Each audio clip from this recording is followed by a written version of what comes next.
Okay, so magandang umaga, magandang tanghali, magandang hapon, magandang gabi sa inyo po lahat. It's me, Angel Whisper 11, ang inyong pong lingkod na magbibigay po or magpapakita po sa inyo ng mga mutya, for some na mga mutya na tinatawag or mga gamit na galing po sa kalikasan na ipinagkaloob po sa akin the last time po na nagsagawa po ako ng uh, ritual sa tabing dagat. Uh, Alam ko pa, pinaalam ko po sa inyo yan, special po sa mga subscribers ko na talaga pong sumusubaybay na I think last week, Saturday is nagpunta po kami sa dagat with my family. Siyempre, kasama na po sila doon. So, ngayon po hindi po tayo magre-reading. Ipapakita ko lang po yung iba na talaga pong na-amaze po ako at ito po ipinagkaloob sa akin. Actually, may kasama po akong dalawang healer din po na kasama ko na kumuha din po ng mga mutya. So, ito po is isa po to sa mga pinagkaloob sa akin. Though, andon na po sa entrance kasi yung halos. And the rest are nandun pa po sa altar kasi hindi ko pa po siya na isi-set up. Hindi ko pa po siya na hindi ko pa siya nalalagay sa dapat niyang kalagyan. So, nahanapan ko po siya talaga ng magandang spot for protection kasi halo po, no, ang mga ganito pong mutya kasi, ito po sila, no, ito po yung mga ipapakita ko sa inyo. Then, papakita ko sa inyo kung ano po yung kakaiba po sa kanila. Okay? So, yung iba po dito talagang nag-search po ako kasi po talagang baguhan lang naman po ako sa pagkuha ng mutya. But, sa nakikita ko po at napapanood ko rin naman po sa kapwa ko, special po sa mga antingero and sa mga talaga pong naghahunting po, no, or mutya hunters, no, is doon po talaga pong nakakakuha din po ako ng konting aral po or ng aral po talaga. So, ito po is isa po. Ito po hindi ko na kailangan pong pag-aralan actually kasi meron na po ako nito. Ang ipinagkaloob po sa akin and also doon po sa isa pong healer na kasama ko po na which is ginaid ko rin po yung mga iyon at ngayon po yung nakakapanggamot na rin. Nakakuha rin po siya ng mga ganito. No, meron din po akong for some is I'm considering it as the lava or a rock or metamorphic rock no na inuluwal kasi po that's from Batangas, no. So sa Batangas po kami nagpunta. So I'm considering this as the parang alam niyo po 'yon kasi ang Taal po kasi syempre po pagka yan po ay nag-explode talaga pong bagsak niyan dagat, no. Dawa ba 'yon or kung ano yung naka-surround doon sa paligid ng bulkang Taal. No, so yun po yung syempre po inaano na po ng alon yan. So nandun po siya. No? So isa po yung sa nakuha ko na nandoon and it's magnetic. No? It's magnetic. So isa rin po yung sa papakita ko sa inyo maybe later may pakita ko po sa inyo. But for now, dito po ako sa amaze na talagang ito yung halos kauna-unahang mutya na nakuha ko na ipinagalo po sa akin ng kalikasan. Ito po yung pauwi na po kami kasi po sobrang init. Sabi ko nga po sa husband ko, hindi ako pagkakalooban walang ipagkakaloob sa akin ang kalikasan kung ako'y magpapakuya-kuya-kuy lang. Kung ako'y hindi maghihirap, hindi pagpapawisan, hindi mananakit ang paa, which is talagang hindi ko po ginagawa. I mean, bakit po mananakit ang paa ko? Kasi hindi naman po ako naglalakad. Kasi ganito lang po ang trabaho ko, ganito po ang mission ko, nakaupo, nagbabasa sa inyo, nanggagamot. So, eto lang po yung ano ko everyday routine. Lakad lang sa loob ng bahay, labas ng gamutan, uupo dito sa table ko para po magbasa ng mga readings. So, yun lang po. Ito po kung makikita niyo po is a rock, no? Bato, no? But kung makikita niyo po ito na malapitan, there's crystals, no, na malapit. No? Kung dito po, kasi nga po talagang ako'y napapaligiran po ng crystals dito sa table ko na to and doon din po sa main entrance ko and eto rin po pinagkaloob sa akin. Hindi ko lang po sure kung makikita nyo po yung liwanag, no? Pero ayan po, no? So dito po meron po siya ritong parang maliit na ganito ang itsura. Parang nakakat na siya. I'm not so sure kung makikita nyo po ito na malapitan. So ito po yung isa na pinagkaloob po sa akin. Medyo malabo po kasi yung camera eh. Pero pwede ko po ito siguro i-adjust, no? Ayan. Pero nakikita niyo naman po, di ba, kumikinang. Wait ha, set ko lang po yung camera. Pwede ko bang i-set? Brightness. Ayan. So, ayan. Hindi, kailangan ko siyang i-exit bago ko siya i-ano. Okay, anyway, so ayan po siya. No? I-bright ko na lang ulit. Kasi na-adjust ko lang yung brightness. Ayan. Okay, so ayan po siya. Kung makikita niyo naman po talagang kumikinang po siya. So, very visible naman po siya, no? Kasi pagka malapitan po, din niyo po siya makikita eh. Hindi po katulad to ng cellphone na makikita po talaga. So, ayan po siya. No, so, ayan. So, dito rin po meron po din siya mga crystals dyan. And also dito sa paligid, kung mapapansin nyo po, is talaga pong kumikinang po siya. Ayan. No? Ayan. Okay. And also here sa likod, pero dito po is para na lang siya mga stars na kumikinang-kinang. Ayan. So, ano po siya, napapalibutan po siya ng mga grains, no, of crystals. Ayan. Kasi kahit po pagpagin ko yan, kahit po ganyan-ganin ko yan, hindi po siya naaalis. Hindi po naaalis yung kintab niya. Meron pa rin po yan. Yan, 'di ba? Napakaganda po. So ito po is isa po sa talaga pinagkaloob sa akin. Kaya ito po is talaga masasabi ko pong one of my protection, no, na pinagkaloob po sa akin ng ating inang kalikasan. Okay, so yan po yung isa. And here naman po is, kumbaga meron po tayong smoky quartz and clear quartz. The clear quartz is like this po, no. Ito po yung clear quartz na tinatawag, no. Ito po. Pero meron din siyang smoky, no, sa loob. Meron din po siyang smoky. No? So, ito naman po is, actually, ito pa po yung isa kong crystals, which is ginamit ko na po to sa inyo sa healing. No? Ito po, ginamit ko na po to. No? So, ito po yung smoky quartz din. No? Pero halo, no? Clear and smoky quartz po siya.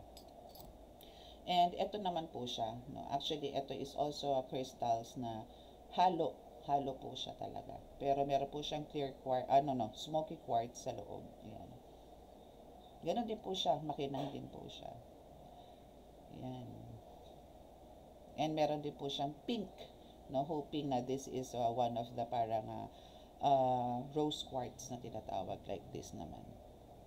No? Ayan. Kasi meron po talagang ganyan, no, nagkakaroon po ng halo. No, nagkakaroon po ng halo. Ayan. So, ito po yung mga ilan po na nakuha natin sa ating paghahanap ng mutya. And also this one, no, this is coral, no, pero I'm considering this na bakit niya po pinagkaloob sa akin to. Matik na po yan, hindi ko po to binutasan, no, pero meron na po siyang hole dyan, and dito rin sa likod, no, na pwede ko po itong gawing pendant, no. Ito is good for kabuhayan, no, pampagaan po ng kabuhayan to. Pampagaan po ng kabuhayan. So this is also pinagkaloob din po sa akin. And ito na i-discuss ko na po to sa inyo or na-present ko po na to sa inyo before na meron din po siyang mga small grains of crystal sa loob. Clear crystals, no? May mga kinang-kinang po siya. Ayan. So makikita nyo. Pwede nyo po siyang, ayun, no? Meron po siyang mga kinang-kinang. No? May mga kumikinang po siya. Ayan. And this one is the pearl. This is a rock also, but meron po siyang 3 fingers, which is kina-consider ko naman po siya as parang tatlong finger siya, no? Parang nakaganon siya ni Kristo, no? Yung kamay niya. So, parang eto siya ni Kristo na nakaganon siya, di ba? Yung makikita niyo po yan sa lahat ng mga kamay ni Hesus Kristo na nakaganon siya. So, eto siya. But, meron din pong bulong sa akin na ito po is isa po sa mga parang tatlong persona or Santissima Trinidad na tinatawag po. Tatlong persona po siya. Ayan. So ito po is ang bibigyan ng putol ng napakalakas sa proteksyon, gabay sa araw-araw po sa atin. No? Ayan po. And this one is actually kung makikita niyo po siya, para siyang tawag doon, cookies yun? Yung parang nakalimutan ko na, basta cookies siya. Malalaman nyo yun. Alam ko ba i-comment sa inyo. But, no, ito po is, nung isinerch ko po to sa Google, no, this is, di ba may camera po doon sa Google, which is pagka pinicturean mo is lalabas kung ano yung definition ng, o kung ano man ang meron dito sa rock na to. So, this is, meron po siyang mga gold, no, pero ito po is, yung parang namantsahan, or basta nadaanan po ng gold na nasiksikan po yung bato. So, ito po siya. Sabi nga po sa akin ng husband ko, biyakin mo yan. Kasi ang dami ko po nakuhang ganitong bato na pinagkaloob po sa akin. Biyakin mo yan, sabi niya sa akin, meron pa sa loob yan. Ayoko. So, maybe in right time, pero ngayon po kasi wala naman pong sinasabi sa akin ng mga guides ko na biyakin ko siya. Pero for now is ikikip ko muna siya. And also meron pa po doon. Marami po ako doon eh, sa kabila. No? So, ito po siya. Okay, so wait, papakita ko po sa inyo sinasabi ko sa inyong isa pa pong mutya na nakuha ko.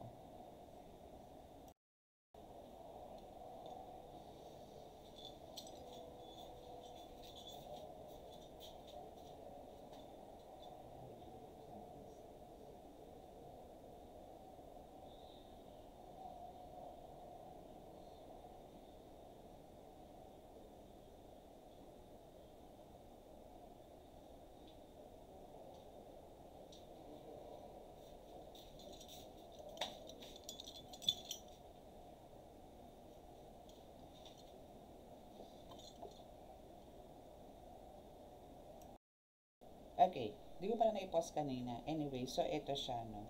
So, ito yung isa, which is kung familiar po kayo sa sea cucumber, no? Na sea cucumber, no? Ito po siya, no? Parang, ito po yung parang tumigas, no?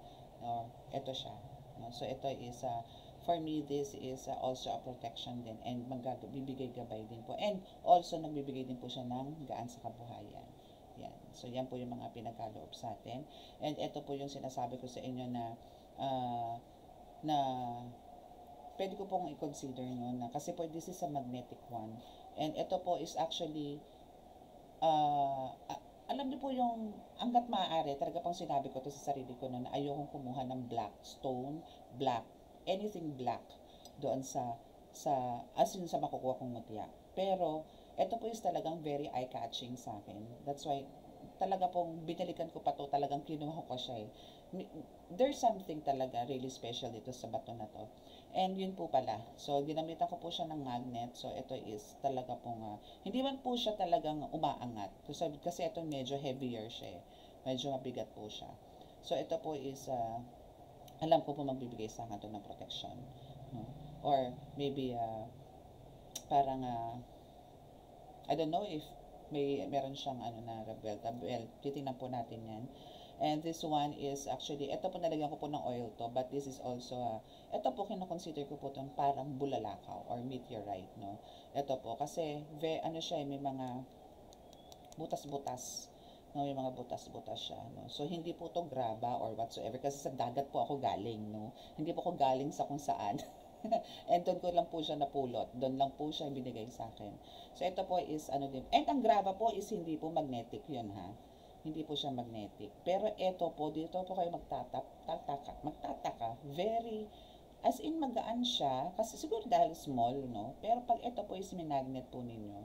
And ito is may crystallized din po siya. Crystallized din po siya. Yan.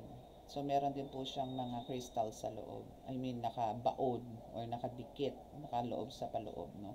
So, ilang beses ko na rin pong kiniskis yan kasi baka kako mamaya is, buhangin. No? But no, talaga nasa loob siya. Ayan, no? Kita nyo, kumikinang talaga siya. Yun. So, meron po talaga siyang mga bato-bato sa loob na nakadikit, no? 'Di ba? So, for no, para lang po malaman ninyo, gagamitan po natin ng magnet. Okay, so it's here, no? So ito po yung magnet natin, ano. So ano bang pwede natin gamitin ng magnet pa? Kasi ang mga crystals po talaga hindi siya magnet. I mean, ito, corals hindi. Even itong bato na to na may mga crystals, hindi rin po siya madikit, no? Wala po, walang dikit, no? Wala. Yan. But here, especially ito muna. Ito muna ang pinakamalaki ko, no? So, ito po is hindi po siya ganun ka-tindi yung magnet niya. But, it's, may pressure. No? May pressure po siya. Or para malaman nyo po, kailangan nyo medyo mapapagalaw natin, But, ito is hindi maipagalaw ngayon kasi nasa cloth siya eh. But, ito is talaga may pressure po siya.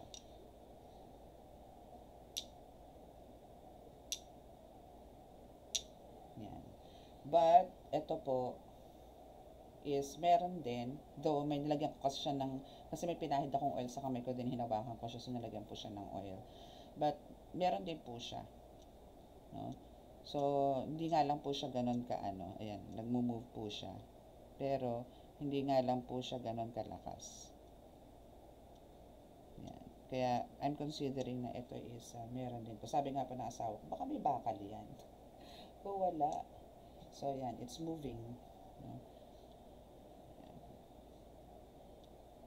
Yan. Yan. Yun, dumidikit siya. Para makita nyo, yun, dumikit, diba? So, from there, tingnan nyo, didikit siya. Okay? Pero, dito kayo ma-amaze. Talaga naman, no? Talaga naman ito is talagang aangat. As in, madikit siya. Yun. Diba? Umaangat siya. Ito na lang, medyo flat. Yan. Ito siya. Pero kung titignan nyo po siya, para lang siyang bato ng panghilod. Yan. Okay, so yan po yung mga nakuha kong mutya. Na ilan, no? Na pinagkaloob po sa akin ng ni Mother Earth. No? And ito po yung isa sa pinakamalaki na halos, no? Na may mga crystals, no? Yan. Hindi lang po maganda yung sa camera, pero ang ganda po nito sa personal kasi medyo pinkish po yung bato niya. Hindi po siya, kung nakikita nyo dyan, parang yellowish, no? Pero sa personal po nito is parang nagtatalo po yung peach, pink, yon, ganun yung nagtatalong kulay. Yan. Yan siya. And also dito sa likod. Meron din po siyang mga ganyan. Yan. So, para siya mga diamonds, no? Shine bright like diamonds. Shine bright like diamonds. Babalik ko lang po. Wait lang po.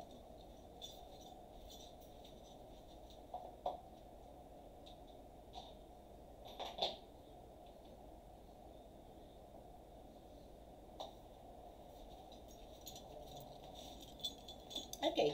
So, yung mga ganyan pong mutya is kailangan po talaga is pinangangalagaan natin. Ano?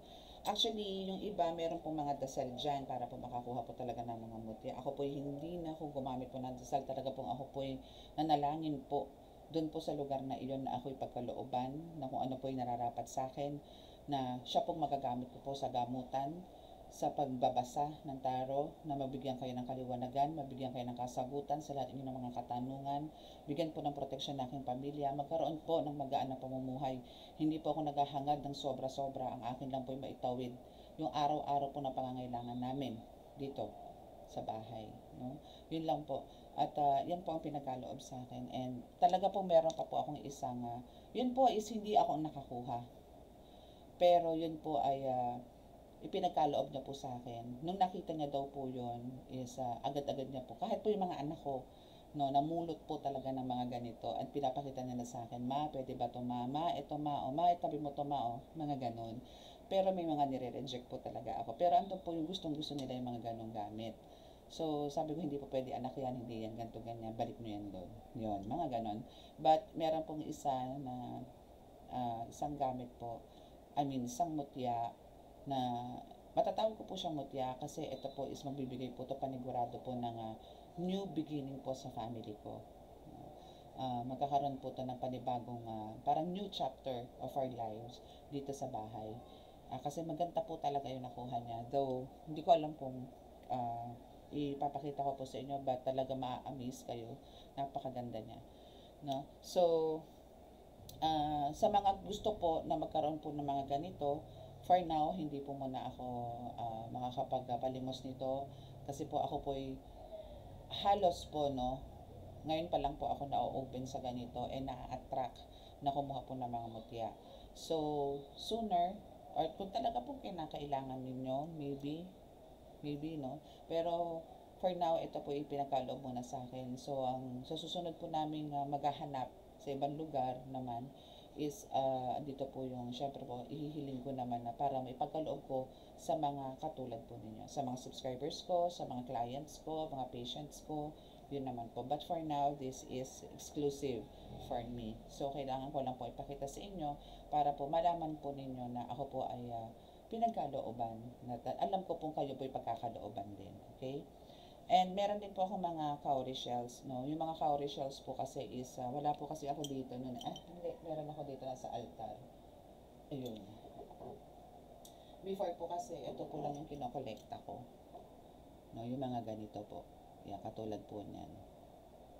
No? Kasi ito po is talagang magaan po sa kabuhayan to. Meron po ako nito sa altar, isang baso, isang punong baso, champagne glass. No, punong-puno po ng ganito. And even dito po sa loob ng bahay sa altar ko, meron din po ako nito. Nandito po sila sa altar, nakapaligid po sa mga santos ko.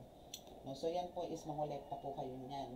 Kahit yan lang po, no, na makakita po kayo sa mga gusto po, sa mga mahilig pong pumunta sa dagat, mamulot po kayo niyan at itabi nyo po at kayo po mag-manifest. For sure po, bibigyan po kayo niyan. Okay? So, that's it.